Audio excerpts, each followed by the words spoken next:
Okay, good morning and welcome to the webinar.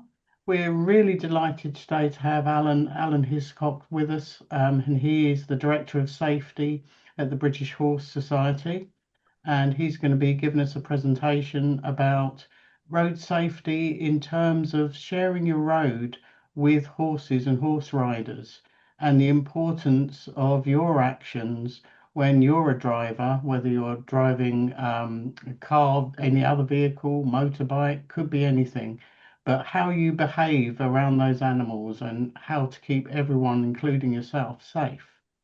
So hopefully you're going to get a lot from it.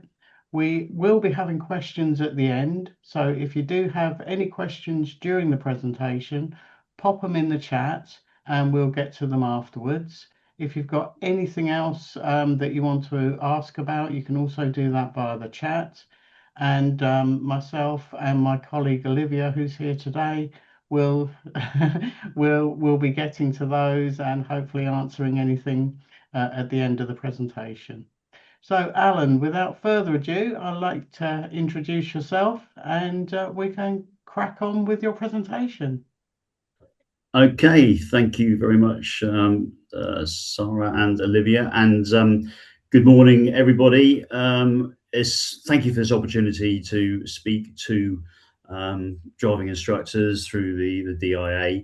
I always find it quite amazing when I go to road safety conferences and around the country, and also some of the consultations that have taken place. I always find it amazing. They'll talk to the police, they'll talk to road safety partnerships, they'll talk to other organisations, but driving instructors, I feel, are probably one of the most important um, organisations or people to actually let drivers know how to pass horses. So this is really important for me to get the messages out to driving instructors, and just I like everybody to know that we at the British Horse Society really appreciate the help and the assistance that driving instructors give to us when passing horses safely. A little bit about myself.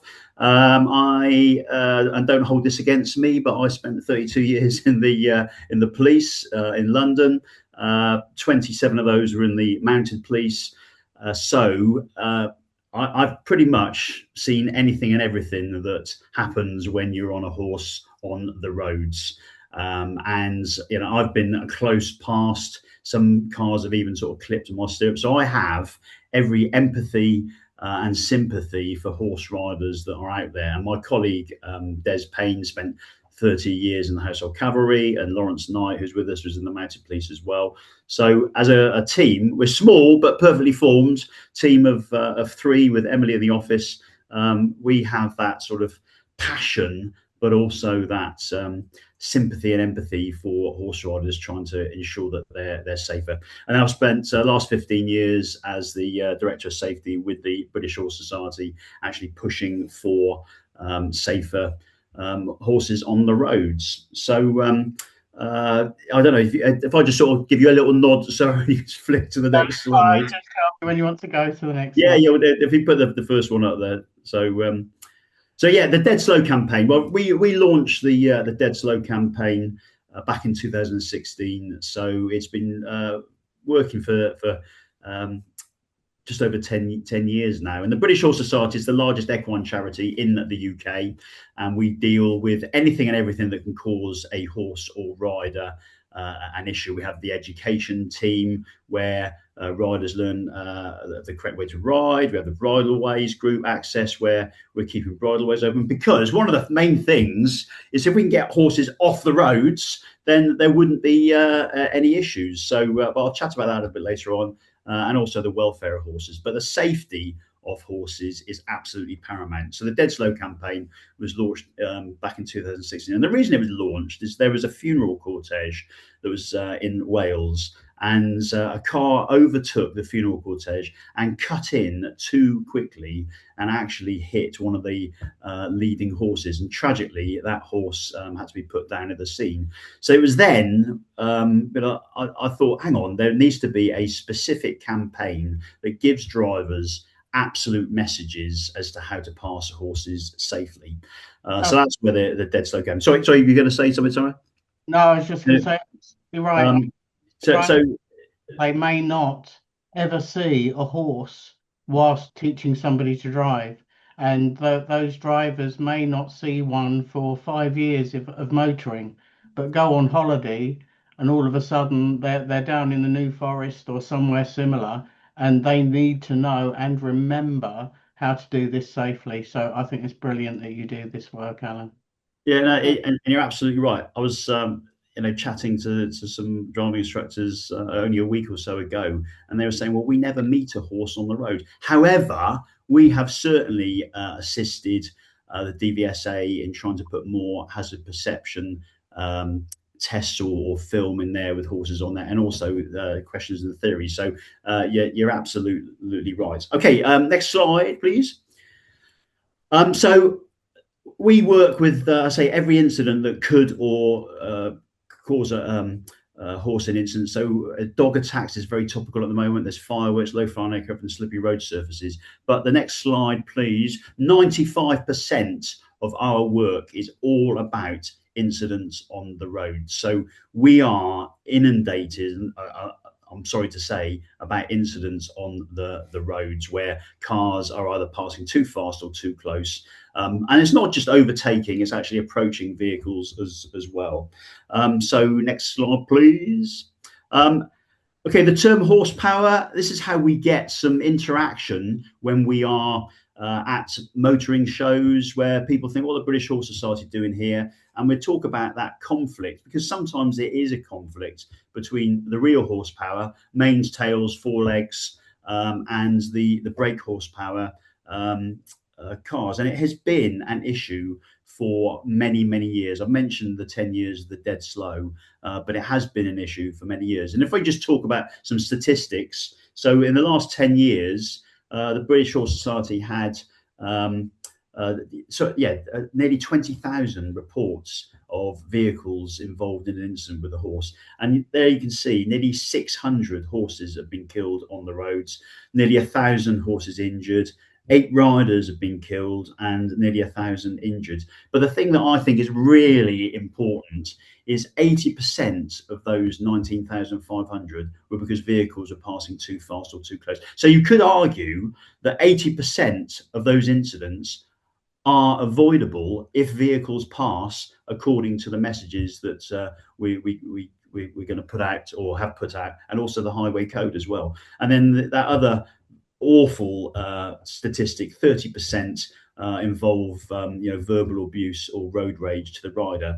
But last year, again, those figures are still quite shocking. Nearly 3,000 reports to us.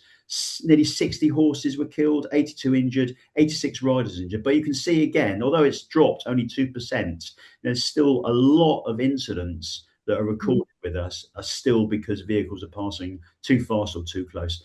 And I'm pleased to see that the road rage and verbal abuse has dropped, but 22% is still absolutely unacceptable. So what are the main causes of incidents being recorded to us? Well, obviously, as I've said, vehicles passing too fast or too close. Then there's that road rage. But then there's this other driver misunderstanding of the horse behavior. Perhaps they don't realize that if a horse is on its toes, it could be suffering a little bit of anxiety or unsure of what's going on, or the rider control. And what I mean by that is they think that the rider has a lot more control of the horse than a rider actually does. And I can say, having ridden horses for many years, it doesn't start sometimes when you want it to start. It doesn't stop when you want it to stop, and sometimes it doesn't go right or left when you want it to go left. So although experienced riders can actually anticipate a horse's actions, sometimes because something might have happened on the near side or a noise, they don't have the control that you might expect for it. So there's the 3 strands to the campaign. Safer drivers, always talking to drivers about the messages of the Dead Slow campaign, and we're also talking to riders as well. How can they make themselves safer on the roads, but also how they can desensitize their horses and make sure that they're the horses are safer. And we know bikeability. We have a Ride Safe Award with British Horse Society, which is the same, that riders can actually take our award and then understand how they can be safer on the roads, but also anticipate a lot of things that are going on. Now, Safe Systems approach, I know a lot of you have heard about this and will know about it, but this is what everybody is working towards with road safety now. And we absolutely qualify on those five components. So where do we ride most? Well, obviously rural roads, so safe speeds on rural roads. We have behavioural change or multi-agency approach, i.e. working with the police, with driving instructors, road safety partnerships, actually getting safer road users. We want safer roads and roadsides because we're actually asking local authorities to allow us, because sometimes we're not even allowed to use cycle lanes. They should be multi-user lanes. So why is it that in some parts of this country we have cycle lanes on the near side and then vehicles passing on the outside, and the poor old horse is stuck in the middle? We're asking for us to be able to use these safe off-road access as well, together with cyclists. In fact, Cycling UK actually agree with us and want more multi-user routes. AVs, safer vehicles, we're trying to ensure that autonomous vehicles are programmed so that they can recognize a horse. They know a horse is in front of a carriage. And how will an autonomous vehicle recognize the signals that perhaps a rider is giving, or anticipate when a horse is unsure of itself? So we've already talked about drivers being unsure. Well, how is an autonomous vehicle going to be sure about that? And all right, you can program into an autonomous vehicle that it will pass at 2 meters distance and it is only going to pass at 10 miles an hour. Great, but there's so many other factors involved.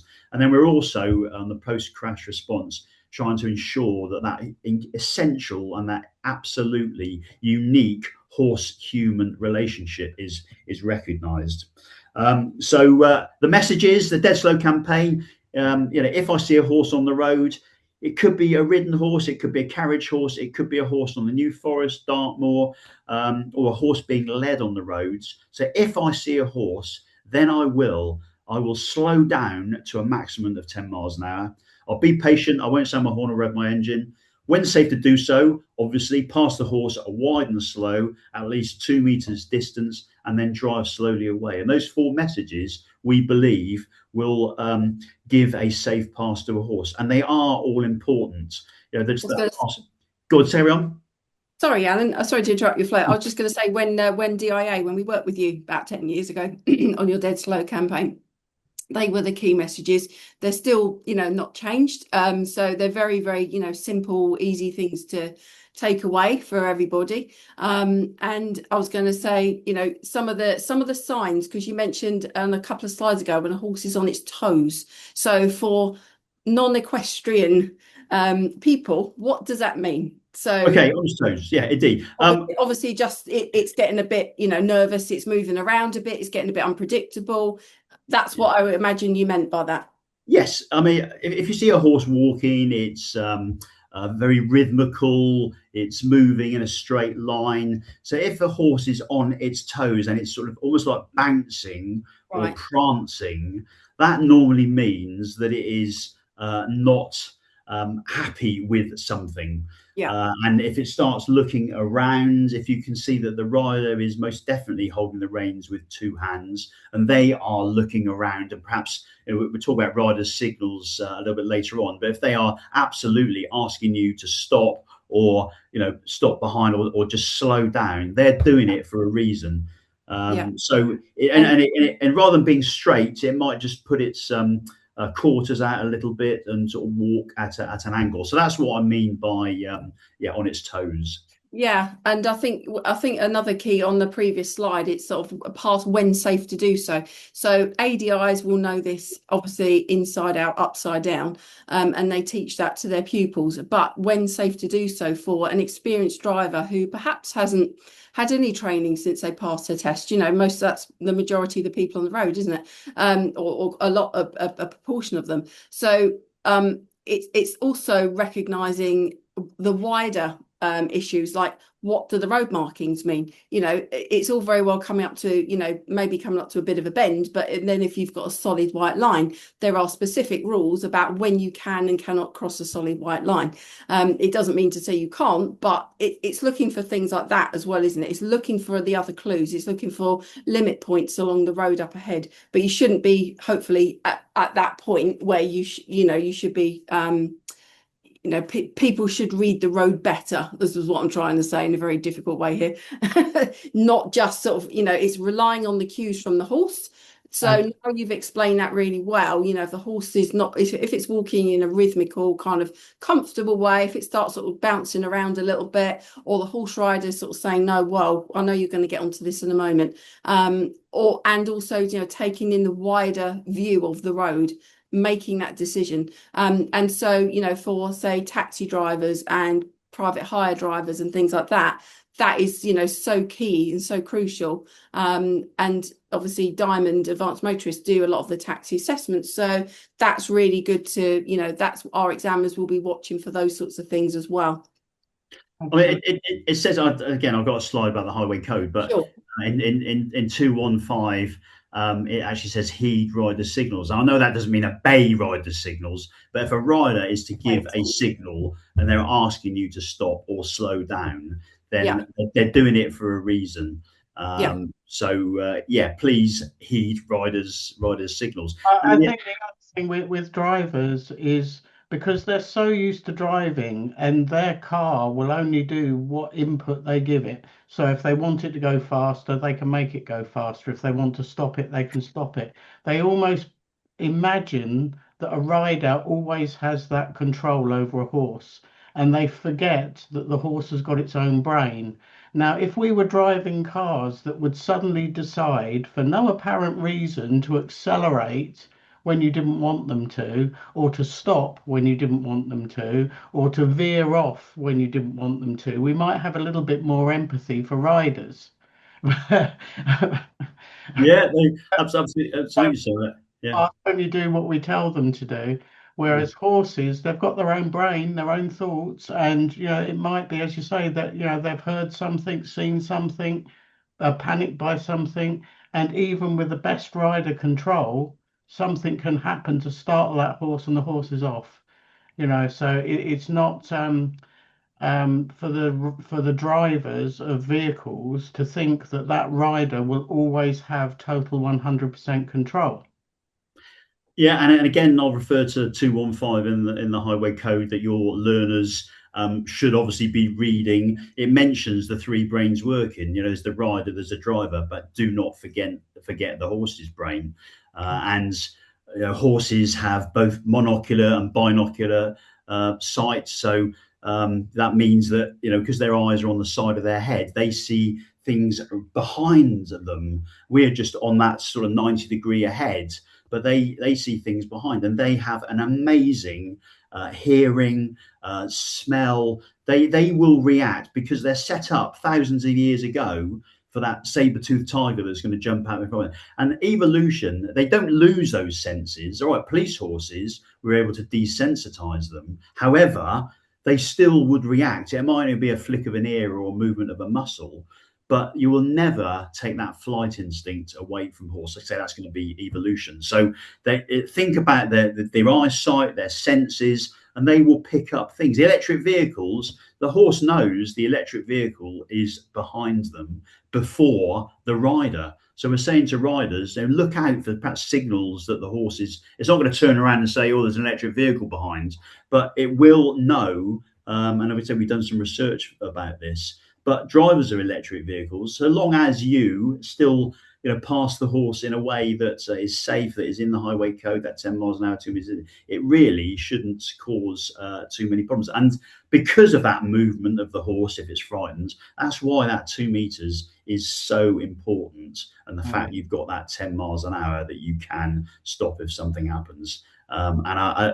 And again, I don't want to be a highway code bore. However, it also says in 163 that if you can't make that distance of the 2 meters, then wait until you can. So we're saying that riders, when they're on the roads and they know there's a vehicle behind, if they can, perhaps pull in and let the car go, or perhaps trot on if they feel confident to an area where they can. Often riders do just that, don't they? I mean, they're not out to disrupt or ruin anyone's life by making them late for their next appointment. And if they do have an opportunity to pull over to allow traffic to pass, I mean, I've living in the south, I see this a lot, and they will do just that. And the rider is trying to make sure everyone stays safe, not just them and their horse, but the vehicles around them as well. Absolutely. And on the that slide that's on at the moment about this, their own discomfort, what we've done, or what some surveys have shown, is that drivers will prioritize if they are overtaking a horse correctly, but then they see an oncoming vehicle, they will cut in because they don't feel comfortable with the oncoming vehicle. And of course, if you cut in too early, as I've mentioned right at the start there, you could actually take out the front end of the horse. So that's another factor when it comes to overtaking. And then if we talk panic, isn't it, from the driver, because they suddenly see an oncoming vehicle, they're thinking head-on collision, and it's about the training to say, no, it's okay, just slow it down, pull back in behind the horse, make sure you've got a gap and that's safe. That's the option, because having a horse coming through your car is not a safe option, because it's putting everyone's life and safety at risk. Well, indeed, and they move very, very fast, and they weigh 3/4 of a ton. So, that misjudging of the horse behaviour, we've talked about that, and I think that's, I'm glad, Olivia, you actually went into a bit more detail there. But if the horse isn't straight, if it doesn't look relaxed, if it's not rhythmical, and the rider is actually signalling to you, then please, that's all the signs to go off. Warning signs to look out for. That's so helpful though, isn't it? Because like we were saying at the beginning, where a lot of us, I mean, I've moved from South London, which didn't get many horse riders, to quite a rural area now. There's lots of horse riders, lots of stables around where I live, and that's how things are. But then it's luckily, obviously being an ADI, luckily having worked with you and the British Horse Society in the past on your Dead Slow campaign, and obviously a massive dollop of common sense, it's not a difficult thing. You just wait until everything is right to go past them. But having people who aren't subject, or they don't interact, they don't share the road with horses and horse riders in towns and things, it's really important to understand those little cues.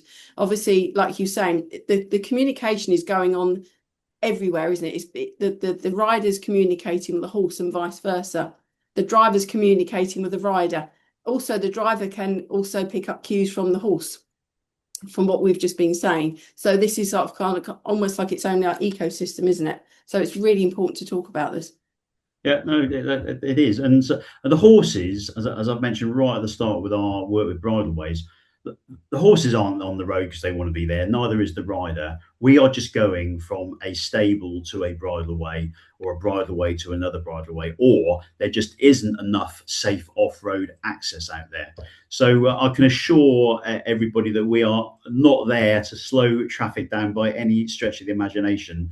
We're just exercising our horses and trying to ensure that we've got responsibilities as well, as I mentioned, sort of pulling in and making sure that there's certain elements in the highway code that we have to adhere to as well, about being in control of your horse, about wearing high vis, not going out at night, not riding more than 2 abreast. And horses will ride 2 abreast, or the riders will ride 2 abreast as opposed to the horses, because perhaps the inside horse is inexperienced or as a young rider, but they will and are advised to, on a bend, to go into single file.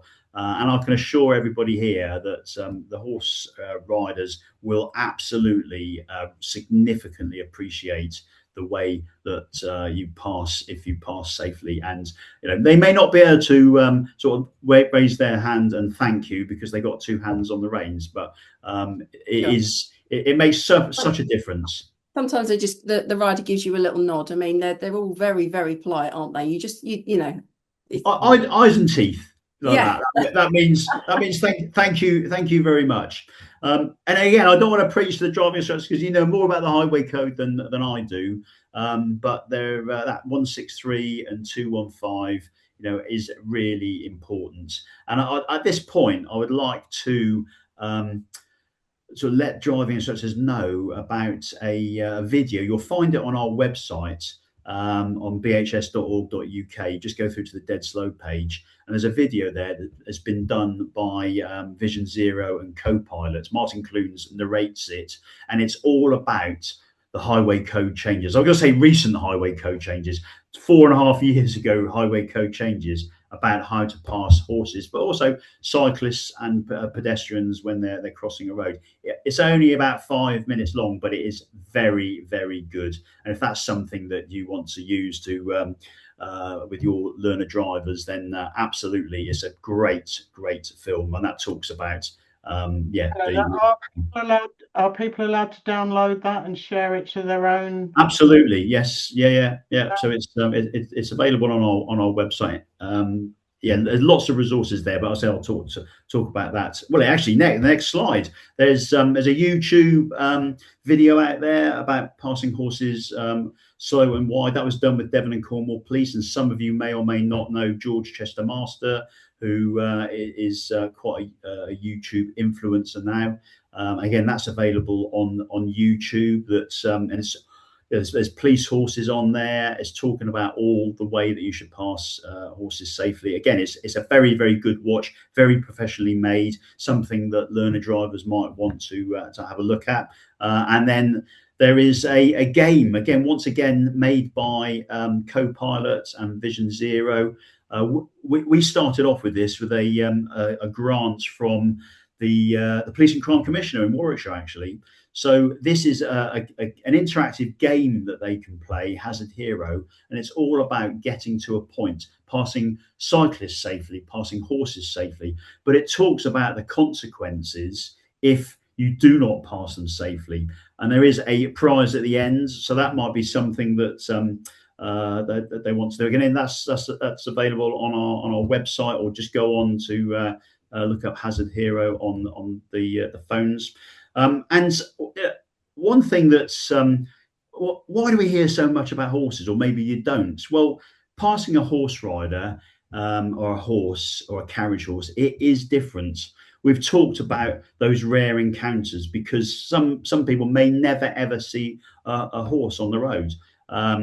We passed a driving test centre when we were going to do this close pass yesterday in South Wales. So they would have passed horses, but in a rural, an urban area, then the chances of seeing horses. I mean, you would know more about that than me, Sarah and Olivia, but that it is a rare encounter, and obviously it has high consequences. You know, the horses don't come out best off if they're hit by a car, and also if a car goes past too fast and too close, even though there is no impact, you might have upset the horse so much that the horse goes into a ditch or it bolts afterwards.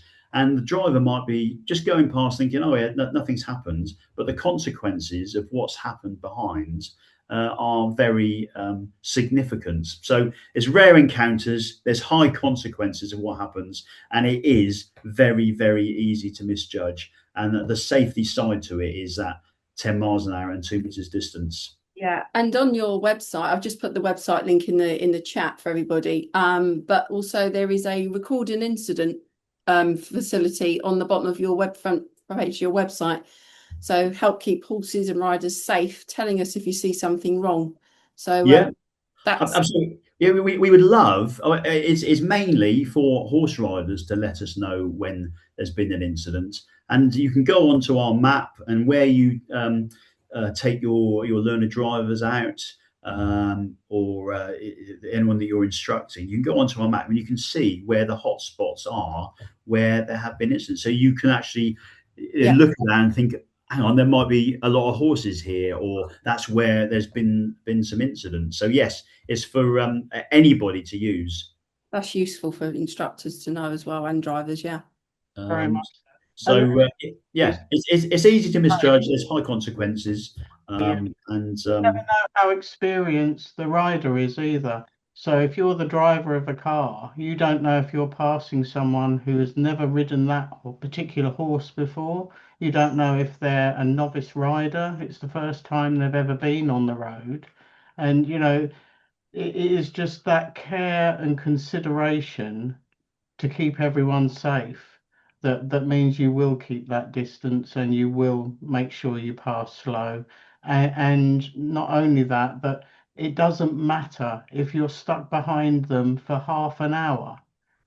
If half an hour saves everyone's lives because there was no other safe way of doing it, fine. What, it doesn't matter, and most hold-ups are held up for a matter of seconds in time, in terms of your journey time, rather than, oh, this is going to hold me up and I'm going to be late for. I mean, it's really just moments, isn't it?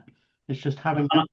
yeah, absolutely. And I promise you that no horse rider is going to intentionally hold you up. If they can pull in and let you pass, or just go on to a safe place to pass, they most definitely will. So absolutely. So yeah, that's the why the incidents with the horses are different, and not only on another specific difficulty is carriage horses. They are obviously wider, and passing those can they might be moving a little bit faster than a ridden horse, so they need extra care as What are well. carriage horses, Alan? Say again? To the layman, what are carriage horses? Okay, they're horses that are pulling a cart or a buggy or something behind them. So they're going back 70 years. They would have been all over the place. The old coal merchants and right. So they're still on the roads. People. They are. They go past my house quite regularly. Yeah. And that is recreational. And if you drive in London, you'll see them a lot. Obviously, there's the King's carriages that are out and about on exercise, and a lot of horse riders also drive carriages as well. So you could have one or two horses in front, or even four horses. But we've done a lot of research, and we've been helped by the Road Safety Trust. And GEM have helped us as well. So you can go onto our website and read these reports, and there's no doubt about it that the way you think about a horse and rider does influence your behavior. And it's been shown with the evaluation that sort of understanding of what a horse and rider are experiencing does change your behavior. Speed obviously is a key risk factor, and we've got several videos that are available. Again, one is about mindfulness techniques of how to pass horses. That was done by Nottingham Trent University, Professor David Crundle, and again evaluated some great results there. And it shows that drivers, when they have that empathy and that understanding, they will pass slower and at a greater distance. Because one of my little mantras is tell me and I'll forget, involve me and I'll tell me and I'll forget, show me and I'll remember, involve me and I'll understand. And that's what we're trying to do, is let everybody know why we do certain things, so that you will oh yeah, right, I get it now. I understand about their eyesight. I understand about how quickly they can move. I understand that you're not there to slow us down. So that's that empathy in drivers is exactly what we're heading for. So I'm happy to take any questions if anybody's got them, or any other points that you want to raise. But we're really grateful to driving instructors for letting the learner drivers know how to pass us safely. I don't know if we had any questions in the chat yet at all, Olivia, but if anyone does have a question, please pop it in there before we finish.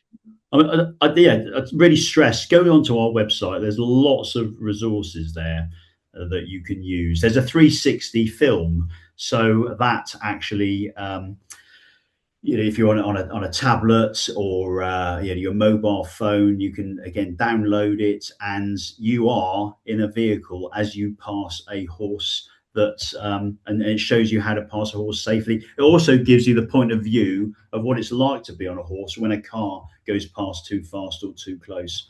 So there are lots of messages there.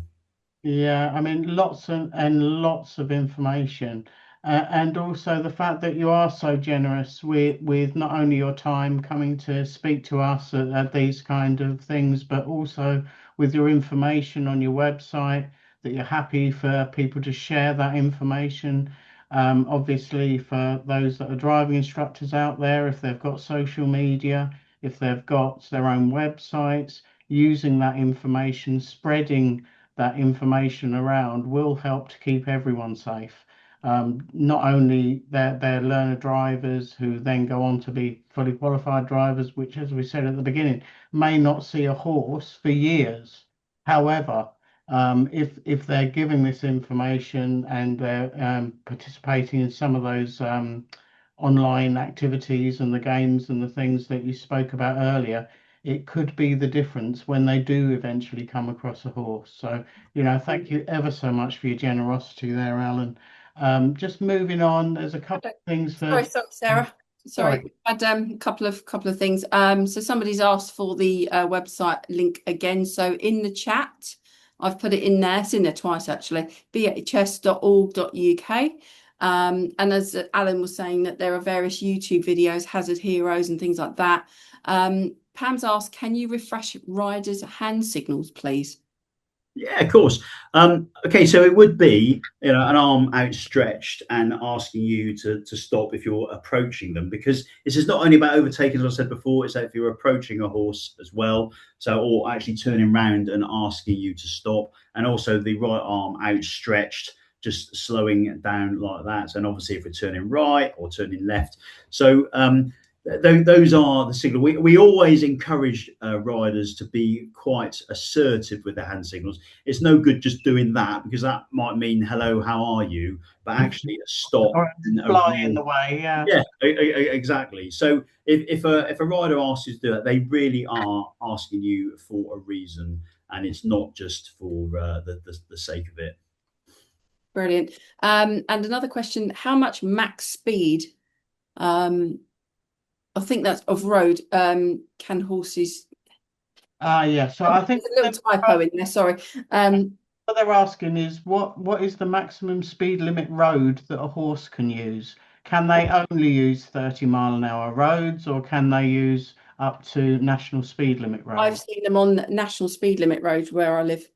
Yeah, absolutely. Any obviously not motorways, but yes, any road a horse can use. I mean, we ask riders to risk assess where they're riding, but sometimes that is the only roads that they're able to use. And when bridleways cross quite busy roads, actually, there's there could be, and there should be, a sign. This is something we're talking to local authorities about as well.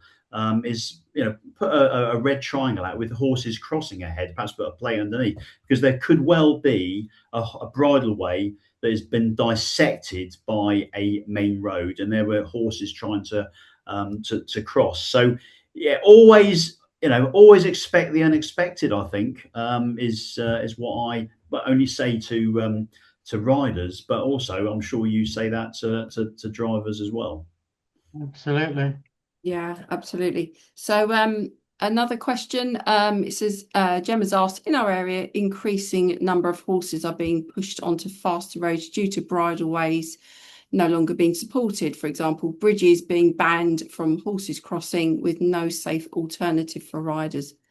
So yes, we're very aware of that, and I'm working with our access team to try and increase the number of bridleways, and we should.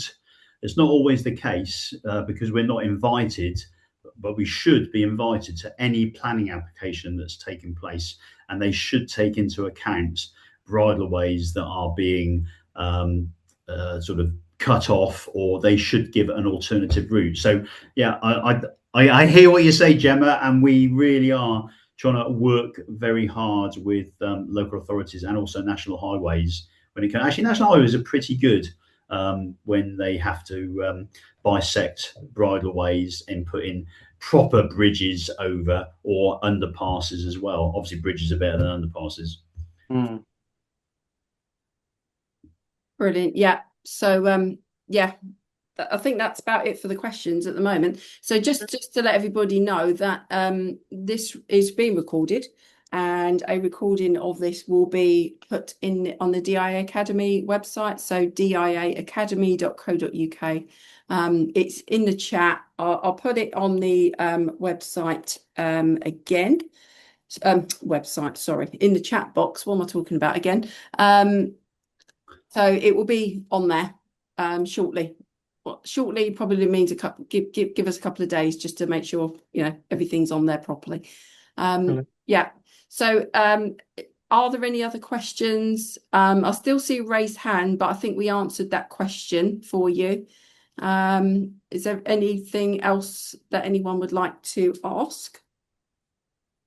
Whilst you're having to think about that, Sarah, sorry, you were going to say about the conference. Do you want me to take that on? I was just going to say, Olivia, to thank ever so much Alan for this webinar, and I'm very much hoping to persuade him to come along to one of our conferences where people may be able to have a chat with him in person. He's not committed yet because he does have to check with his colleagues. He does have to check his diary, and he is a very, very busy man, but you never know. We might be able to get him to one of them.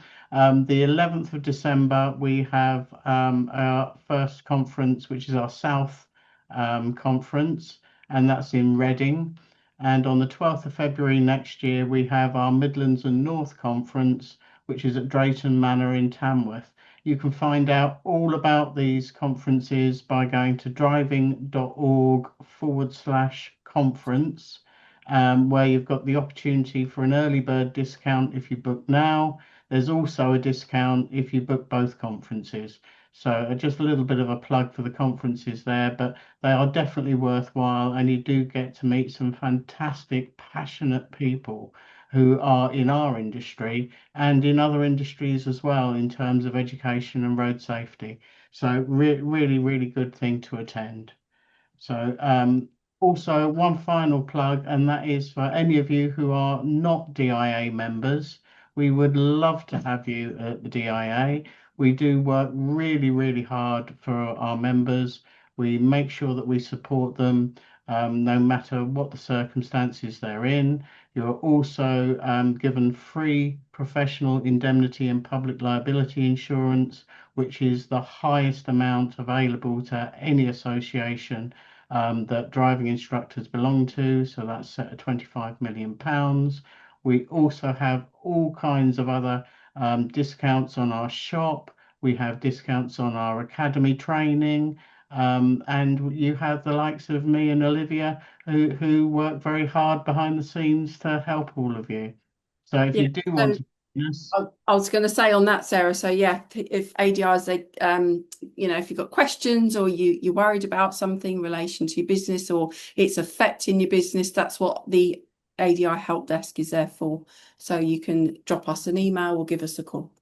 Absolutely. So if you're not a member, come and join us, driving.org/join, or just Google Driving Instructors Association and you should find us. So driving.org/join. So finally then, just wrapping that up, have a look at our academy, drivingacademy.co.uk. That's where this presentation will be. There are also other things in there that may be of interest to you, which is the DIA Fleet course, which you can pre-order now, and also the conference tickets at the driving.org/conference. So finally, thank you ever so much for all of you attending. I really do hope you've got a lot out of the session. Thank you ever so much to Olivia, who's joined me and helped in the background on the chat, as well as contributing to the presentation. But mostly, thank you ever so much to Alan, who's given up his time to come along and talk to us. Thanks, Alan. Brilliant. All the best. Thanks very much. Yeah, thank Bye, you. everyone. Bye. Stay cool. Bye. Bye.